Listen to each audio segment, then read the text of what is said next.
La inervación simpática es una inervación o regula todos los reflejos de huida. Prepara nuestro cuerpo para huir. La parasimpática es la comida. Entonces, la simpática inhibe la peristalsis, inhibe la secreción de las glándulas, activa los esfínteres, es decir, los esfínteres se contraen. Y también puede reducir el flujo sanguíneo, ¿no? Es plasmático. En cambio, la inervación parasimpática hace lo contrario, estimula la peristalsis, inhibe los músculos, los esfínteres, relaja en otras palabras, los esfínteres, ¿no? Por ejemplo, el esfínter anal. Y estimula la actividad secretora del labio. Por ejemplo, el nervio vago, por sus ramas a nivel del estómago, va a estimular la secreción de ácido. Es más, la célula responsable de la secreción del ácido clorhídrico, ¿no? ¿De qué estamos hablando? Célula parietal. Célula parietal, que produce el ácido clorhídrico básicamente, tiene receptores para acetilcolina, que es el mediador que utiliza el nervio vago. Da la inervación parasimpática. Es más, tú cuando han hecho oficio, ¿han hecho oficio digestivo? No. Van a ver que la digestión, ¿no? Las funciones del tracto digestivo funciona, o sea, inicia o tiene una fase cefálica. Es decir, que se puede activar sin haber ingerido alimentos del tracto digestivo. Por ejemplo, por los olores, ¿no? Uno pasa y huele algo rico y empieza a tener peristalsis en el estómago y secreción. ¿Qué habría pedido? Dora. Dora. Dora, la escuela mejor amigo. ¿Cómo estás? ¿Qué habría pedido? Belleza.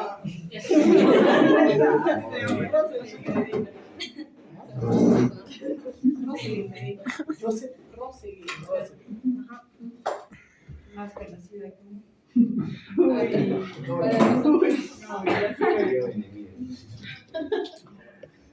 Entonces, la fase cefálica se explica o se da a través del nervio vago.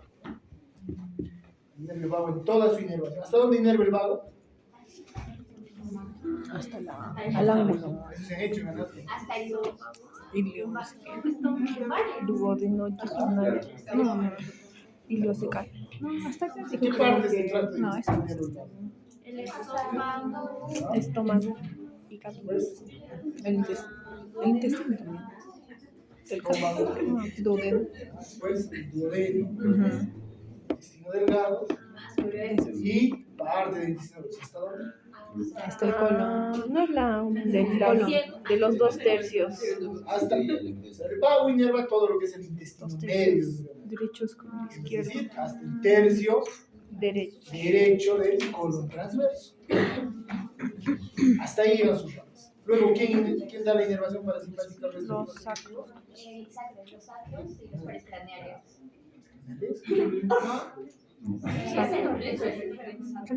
Vamos, un par de ramas.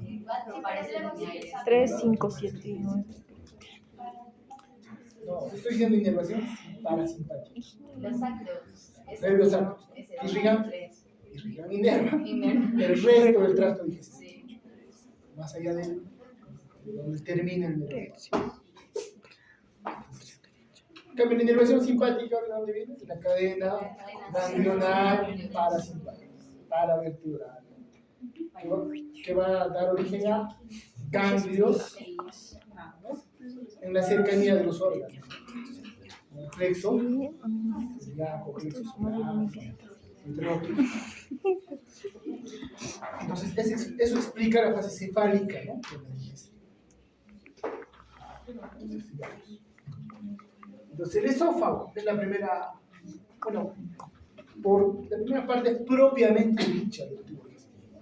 La faringe tiene una función mixta, pero muchos no consideran que sea un órgano digestivo, del tracto digestivo. El límite superior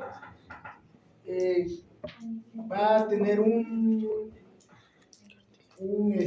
plano muscular que va a separar la faringe del esófago. ¿Cuál es? La faringe del esófago, el esfínter esofágico, ¿Quién músculo forma? el cricotileo, El músculo cricofaringeo. Es una zona estrecha de ella. O sea, muchos cuerpos extraños se pueden quedar atrapados en esa primera porción. Por ejemplo, si niños que se ingieren monedas, pues, se quedan atrapados. Me pasé un poco. Sí, supongo Es un tubo que muscular. de alguna manera. Usualmente su luz está colapsada. Y vamos a ver que a diferencia del tracto digestivo del resto, tiene pliegues, pero son pliegues longitudinales. La mucosa forma pliegues longitudinales y no circulares como el resto del tubo. Y su función es la de llevar el bolo alimentario, ¿no? Muchos lo van a dividir en tercios, ¿no? Y vamos a ver que ya hemos visto la histología general del tracto digestivo, ¿no? Hay mucosa, submucosa, muscular y adventicio serosa. El esófago, recuerden, tiene una porción intratorácica y una porción intraabdominal, un pequeño segmento intraabdominal. El segmento intraabdominal tiene revestimiento peritoneal. En cambio, el segmento intratorácico tiene adventicio, que es básicamente tejido conectivo laxo. Entonces, la mucosa del esófago forma esto, como les decía, pliegues longitudinales, ¿no? Este es un pliego longitudinal que lo hemos cortado transversalmente, ¿no? Que va desde arriba hacia abajo. Y es un epitelio plano estratificado sin estrato córneo, ¿no? O sea, es una mucosa típica, ¿no? Tiene algunas células de Langerhans, que son células presentadas. Ahora, vamos a ver que dentro del tubo digestivo, solo dos partes tienen glándulas submucosas, ¿no? O por debajo de la mucosa. El esófago y el tubo. En su lámina propia, el esófago va a tener las glándulas cardíacas esofágicas, que son glándulas mucosas, que secretan ¿qué? Moco. El moco. ¿Ese moco qué función tiene? Aclaramiento. ¿Qué es el aclaramiento del esófago? El cambio de epitelio. Se arrastra el aclaramiento. El aclaramiento del esófago es la función en la que el moco barre el contenido del esófago, ya sea el contenido alimenticio o también contenido ácido que a veces puede refluir del estómago al esófago. De esa manera evita el contacto de estos fluidos. Ahora, la muscularis mucosae es el límite, hemos dicho, ¿no? Entre la mucosa y la submucosa. Va a estar ausente en su porción superior, ¿no? Más o menos el tercio, mitad superior, pero luego va apareciendo conforme se va acercando al estómago. Al inicio no tiene una muscularis mucosae. Entonces, como les dije, la submucosa es lo típico, las glándulas esofágicas propiamente. Solo este órgano y el duodeno tienen glándulas submucosas, ¿no? Entonces, en este caso son glándulas, mientras que en la lámina propia había glándulas cardíacas esofágicas, acá hay glándulas esofágicas, a secas. La diferencia está en el tipo de secreción. Estas son glándulas mixtas, mucosas y serosas. Las de acá eran solo mucosas, que también tienen esa función, el aclaramiento. Pero también la porción serosa. Ya saben que la porción mucosa lo que secreta, ¿qué es? Pero ¿cómo se secreta? En forma de mucinógeno, ¿no? Una glucoproteína hidrosoluble, ¿no? Que al entrar en contacto con el agua forma una especie de gelatina, ¿no? Eso es el moco al final, ¿no? Pero también la porción serosa va a secretar pepsinógeno y lisocima. Es decir, va a tener una función antibacteriana por la lisocima, ¿no? Y el pepsinógeno, ¿qué función tendrá? Degradar Llevar. Pepsi. Degradar ¿Cómo? péptidos. ¿Qué es un péptido? El pepsinógeno, el pepsinógeno es una proenzima. Es decir, que al entrar en contacto con pH ácido se activa y pasa a ser pepsina. ¿Pero qué es la pepsina? Es una enzima hidrolítica. ¿Degrada qué? Proteínas. Entonces inicia la digestión. Pero como pueden ver, como se secreta como pepsinógeno, no se inicia la digestión de proteínas en el esófago, sino ya en el estómago, porque recién ahí se activa con el pH ácido. Luego, la muscular se divide en tercios, ¿no? Usualmente el tercio superior es músculo esquelético, eso ya lo saben, ¿cierto? Tercio medio va a haber un entremezclado entre músculo esquelético y músculo liso, y el tercio inferior básicamente son fibras musculares lisas. Usualmente la capa es siempre circular interna, longitudinal externa, ¿no? Y usualmente todas las capas circulares del tracto digestivo van a formar los esfínteres, ¿no? O sea, se engruesan en ciertas porciones y forman los esfínteres. Ahora, el primer esfínter que va a formar es el esfínter faringo-esofágico, ¿no? Pero en este caso es músculo esquelético. En cambio, el gastroesofágico es el que va a impedir el reflujo del estómago al esófago, pero muchos dicen que este último es solo funcional. Anatómicamente no se encuentra una cosa muy clara, pero sí es una zona de alta presión. O sea, tomas la presión en todas las paredes del esófago y en la parte justo en la unión, un poquito más arriba, encuentras una zona de alta presión, pero anatómicamente no encuentras un engrosamiento de la muscular, ¿no? La adventicia ya les dije, ¿no?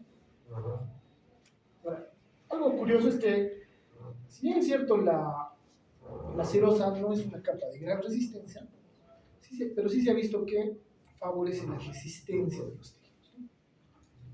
Y muchas veces en el tórax, por ejemplo, puede haber accidentes por perforación del esófago, ya sea por ingesta de cuerpos externos. Por ejemplo, algunas sustancias o elementos puntiagudos, ¿no? Los huesos de pescado, por ejemplo, se pueden impactar, ¿no? Esos pueden atravesar la pared y dar origen a la formación, ya sea de fístulas, que haya salido del contenido de la luz del esófago fuera del tejido, incluso abscesos o mediastinitis, ¿no? Recuerden que esta directamente se relaciona el esófago hacia el mediastinitis posterior. Se dice que la adventicia le da mayor resistencia, menor resistencia que la serosa, ¿no? Sin embargo, no es la capa más resistente del tracto. ¿Cuál creen ustedes que es la capa más resistente del tracto? El músculo liso se mantiene unido gracias solo al tejido conectivo. O sea, las fibras musculares entre sí no están unidas por complejos muy resistentes, ¿no? Excepto en el músculo cardíaco, donde forman sus discos intercalares, ahí sí están bien unidos, pero el músculo liso y el músculo esquelético no. Es el tejido conectivo, el tejido, ¿no? En sus mucosas la capa más resistente. Tiene fibras de colágeno, mucho colágeno. Entonces, ¿para qué es importante eso? Cuando tú haces la unión del tracto, se llama anastomosis, ¿no? Porque a veces si se perfora el esófago, ¿qué tienes que hacer? Cerrar ese defecto, ¿no? De forma mecánica, ¿no? O a veces incluso tienes que seccionar el esófago y volverlo a unir, ¿no? Este es un corte, esto ya saben, ¿no? El epitelio. Estratificado, plano, no queda. Y estas interdigitaciones son prolongaciones de tejido conectivo. Aquí estaría la lámina propia. Esta parte de acá, ¿no? Luego, la muscular es una cosa de aquí. Y bueno, el epitelio. Esta parte de aquí esta es la lámina propia, tejido conectivo laxo, ya saben. Esta parte es la muscularis mucosae y esta sería la submucosa. La submucosa, las glándulas esofágicas propiamente dichas. Aquí está, ¿no? Luego viene la muscular, ¿no? Pero además ya saben que en la submucosa es donde se va a encontrar el plexo de Meissner.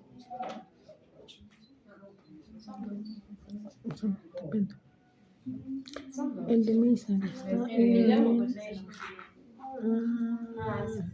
de Meissner es submucosa. El de Auerbach o mientérico.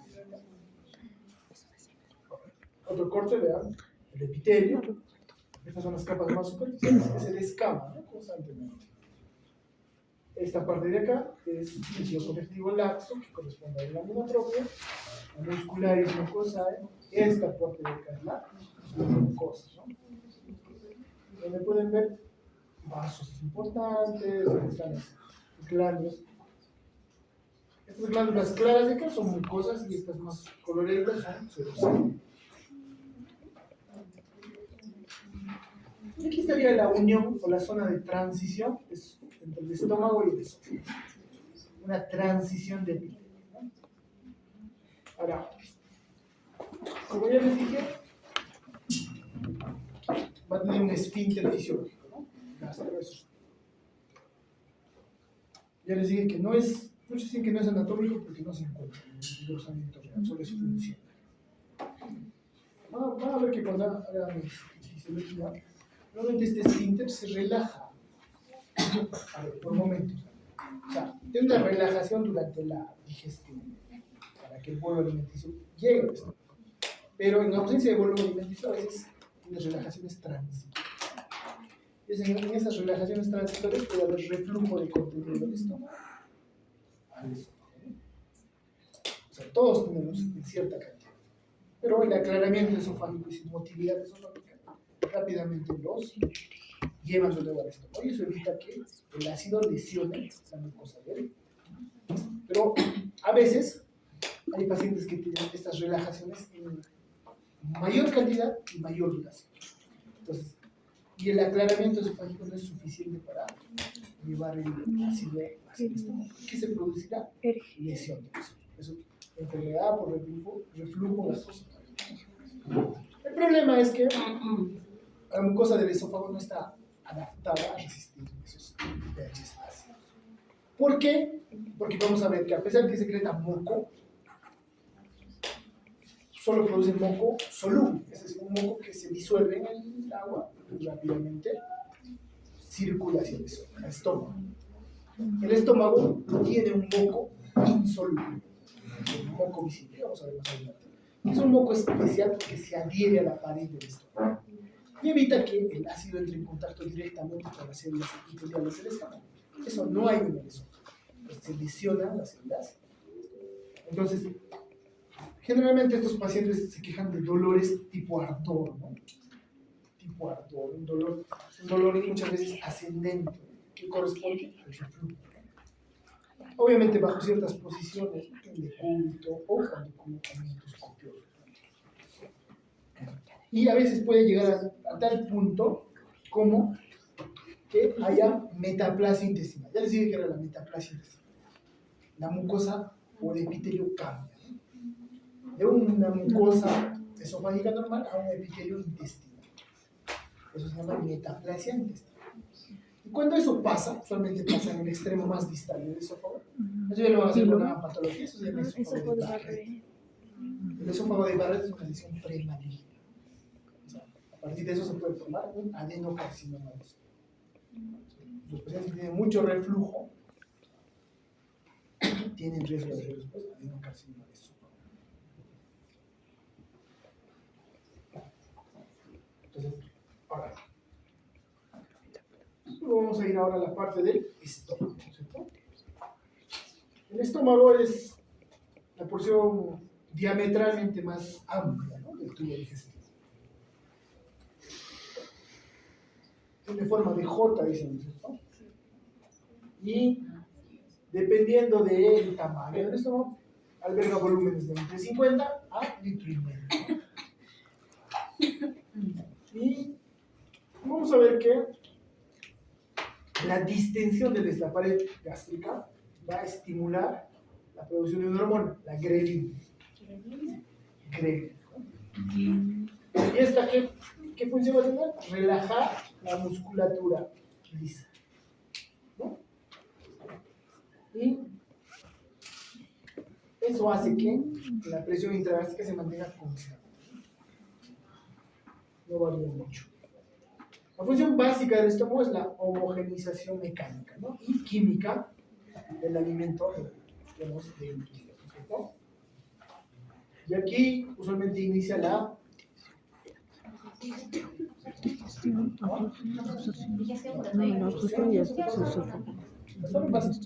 agua.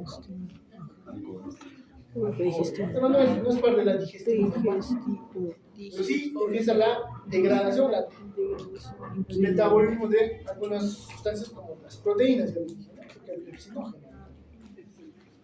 ¿No? Pues se produce ácido clorhídrico, sustancias como la renina, lipasa gástrica y pepsina. Y finalmente todo el entremezclado casi líquido que se va a formar se va a llamar químico. Y se va a hacer liberado al. Entonces, clásicamente el estómago anatómicamente se divide en cuatro, ¿cierto? La parte antropilórica, el cuerpo, el fondo y carne, ¿cierto? ¿Cuál es el límite entre el cuerpo y el antro? El ángulo. Hay un ángulo. La incisura angular, ¿no? Que se ve macroscópicamente. Aquí en la curvatura menor se ve una demarcación, ¿no? ¿El cardias cuál es? La zona correspondiente a la unión gastroesofágica. Los primeros 2 a 3 centímetros de ancho. El fondo es la porción en forma de cúpula esta de acá, ¿no? Que sobrepasa el cardio, ¿no? Que usualmente se llena de gas. El cuerpo, la porción restante, que es la parte más grande, y la parte del antropilórico, ¿no? Entonces, este sería el corte anatómico. Sería la zona del píloro, que va a tener principalmente la unión gastroduodenal, un engrosamiento de la musculatura interna, y se va a ver el siguiente píloro. El cardias. Ahora, a veces la zona del cardias, la mucosa del esófago, se va a prolongar un poco, ¿no? Como una cuña. ¿Qué se va a llamar eso? Anatómicamente, la válvula de Kubarov, ¿no?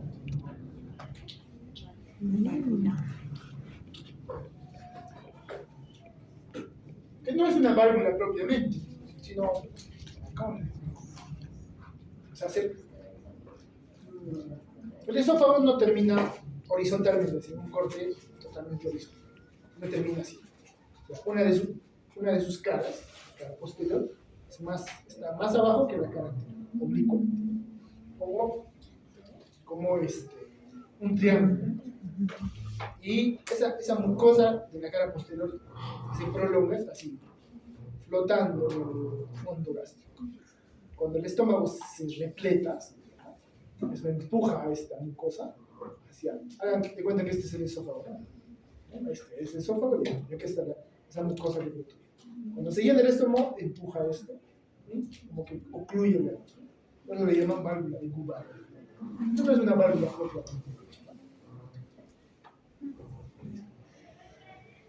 Ahora, lo mismo que en el estómago, en el esófago, la mucosa del estómago va a formar pliegues, ¿no? Longitudinales. El epitelio va a tener depresiones o invaginaciones, de trecho en trecho, orificios pequeños, ¿no? Que se van a llamar las fositas gástricas, ¿no? Que van a ser muy superficiales en la región cardíaca y profundas cuanto más lejos están, en la zona pilórica. Y en cada fosita gástrica van a desembocar 7 glándulas tubulares, glándulas gástricas, ¿no? Que van a ocupar toda la porción de la lámina propia. De esta manera, esta es la superficie del estómago, va a estar interrumpida por fositas, orificios aquí. ¿No? Orificios, esos orificios son las fositas gástricas. En un corte longitudinal se vería así. Esta es la superficie, esta es la luz del estómago, la superficie, está interrumpido por estas fositas gástricas. Y en el fondo de esta fosita gástrica van a desembocar estas glándulas tubulares, llamadas glándulas gástricas. Entonces, el estómago va a tener las mismas capas histológicas ya descritas, pero va a tener ciertas modificaciones. El epitelio es un epitelio cilíndrico, simple, ¿no? Productor de moco. Tiene microvellosidades. A estas células, que son la gran mayor parte de la mucosa del estómago, se les llama células de recubrimiento del estómago de superficie. Y son capaces, vamos a ver más adelante, una capa de moco insoluble, rica en bicarbonato, tiene mucho bicarbonato. Es muy adherente y esta, ni bien se libera, se adhiere a la superficie de la célula, a la capa. Y eso evita el contacto directo del ácido clorhídrico con la superficie de la célula. O sea, entre el ácido, o en realidad el contenido del estómago, y la célula hay una capa de bicarbonato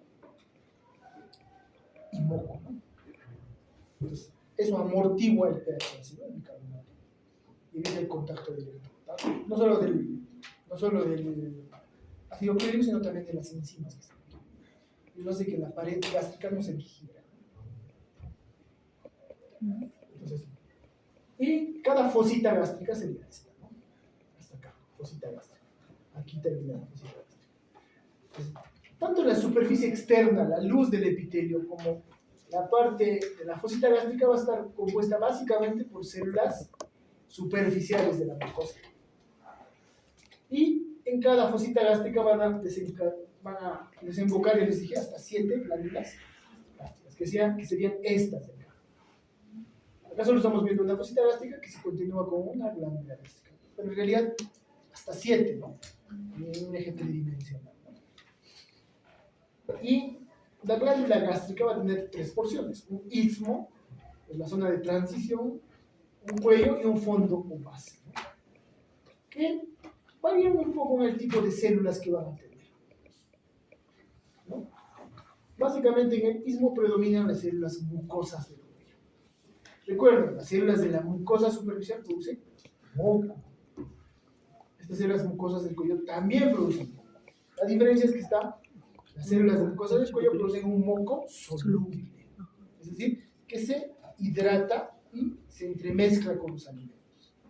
Y va a ser parte del contenido gástrico. Cuando el moco producido por las células de la mucosa superficial es un moco insoluble, adherente, que se adhiere a la superficie del estómago. Luego van a estar las células parietales también, son de melismo como el cuello, sobre todo en el cuello, ¿no?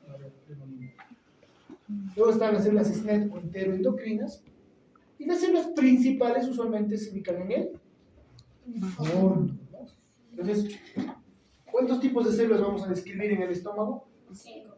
¿No? Células mucosas superficiales, 1. Células mucosas del cuello, 2. Células parietales, 3. Células enteroendocrinas, 3. Y las células madre también, que vamos a ver más adelante. Ahora, por debajo del epitelio de la mucosa vamos a encontrar, como siempre, una lámina, que es tejido conectivo laxo. Estas glándulas gástricas, llamadas también fúndicas o oxínticas, van a prolongarse hasta esta capa, ¿no? Van desde la fosita gástrica hasta la muscularis mucosa, ¿no? Va a haber 6 tipos de células. La muscular va a caracterizarse porque no va a tener 2, sino 3 capas de músculo, ¿no? Una circular interna, una longitudinal media y una circular externa.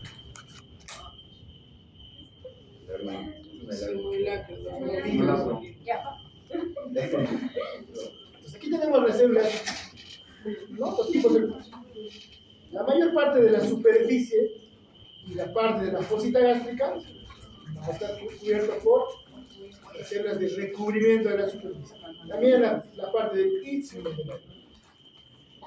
Luego en el cuello, las células mucosas del cuello, las células madres regenerativas, que son las que van a proliferar y van a diferenciarse en cualquiera de estos tipos celulares.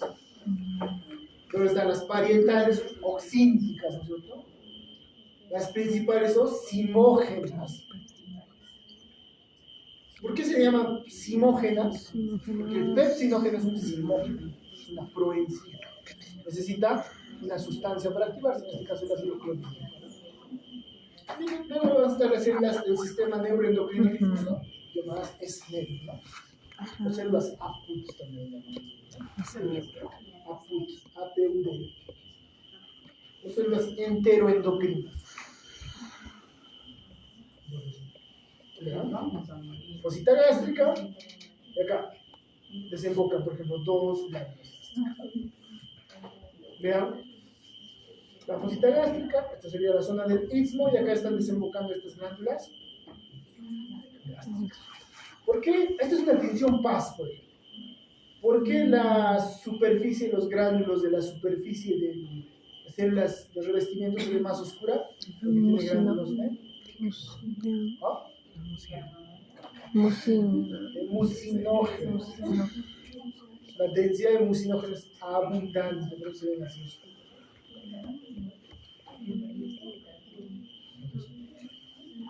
Las células de recubrimiento son las principales, ¿no? La mayor cantidad, ¿no? Tienen mucho mucinógeno. También van a tener anhidrasa carbónica en su citoplasma. ¿Qué es la anhidrasa carbónica? Encima que convierte el CO2 más agua en ácido carbónico. Y estas son las que producen el moco visible. El moco visible es un moco adherente. Luego están las células mucosas del cuello, el istmo, en la parte del cuello, ¿no? Son células cilíndricas con microvellosidades, tienen gránulos con moco soluble, ¿no? Producen moco que lubrica el contenido gástrico, no se alimenta. Luego están las células madres regenerativas. Son... ¿Qué se queda? Nos vamos a morir. ¿Incendio? Ay, esa corriente. Para dormir para siempre. ¿Puedo ir a ver?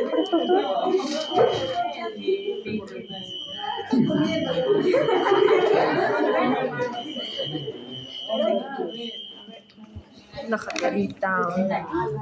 Estoy grabando.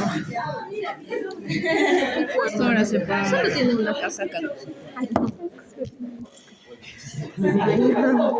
Ay, no.